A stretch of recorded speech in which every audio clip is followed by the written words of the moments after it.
அவர்கள் அப்புறம் வந்து நிறைய ஸ்டேட் சிஎம்ஸ்லாம் வந்து இந்த மாதிரி அவங்களோட மோடி அவர்களுக்கு எதிராக சீன் பண்ணணும்னு சொல்லிட்டு அதில் ஒரு ப்ரொட்டஸ்ட் இப்படிங்கிற மாதிரி குட்டி குட்டி ப்ரொட்டஸ்ட் அது இதுன்னு பண்ணி ஒரு மாதிரி கொலாஸ்டாக இருக்குது. இதில் வந்து தமிழ்நாட்டிலேயே வந்துட்டு நீங்கள் குழப்புற மாதிரி அங்கே ஒரு ஃபேர் நீட்னு சொல்லி அவங்க வந்து ஒரு ப்ரொட்டஸ்ட் நடத்திட்டு இருக்காங்க. நீங்கள் ஒரு பேன் நீட்டுன்னு சொல்லி இங்கே ஒன்று இது எல்லாமே வந்து குழப்பமான சுச்சுவேஷனை இன்னும் வந்து மோசமாக்குற மாதிரி தான் இருக்குது. சப்போர்ட் பண்ணுற மாதிரி தெரியல. எதுக்காக சப்போர்ட் பண்ணுறீங்க?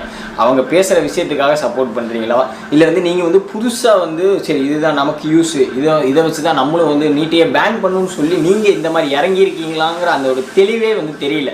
உங்களோட மோட்டிவ் வந்து நீட்டை பேன் பண்ணணுங்கிறது தான் இருந்துச்சுன்னா ஒன்று தனியாக வந்து பண்ணணும், இல்லை வந்து நாங்கள் வந்து நாங்கள் வந்து தனியாக வந்து ப்ரொட்டஸ்ட் பண்ணுறோம், அவங்க ப்ரொட்டஸ்ட்க்கும் எங்கள் ப்ரொட்டஸ்ட்க்கும் சம்மந்தம் இல்லை, இது தனியான ப்ரொட்டஸ்ட்டுங்கிற மாதிரியாவது இருக்கணும். அவங்களுக்காக சப்போர்ட் பண்ணுற மாதிரி அதையும் சேர்த்து வச்சு பேசுகிறீங்க. பட் வந்து அவங்களோட கோரிக்கைக்கு நீங்கள் வந்து இங்கே ப்ரொட்டஸ்ட் பண்ணல, வேற ஒரு புது கோரிக்கையை தான் வந்து ப்ரொட்டஸ்ட் பண்ணுறீங்க. ரெண்டுத்துக்கும் நிறைய வித்தியாசம் இருக்குது. இந்த மாதிரி தெளிவாக முதல் ரிசர்ச்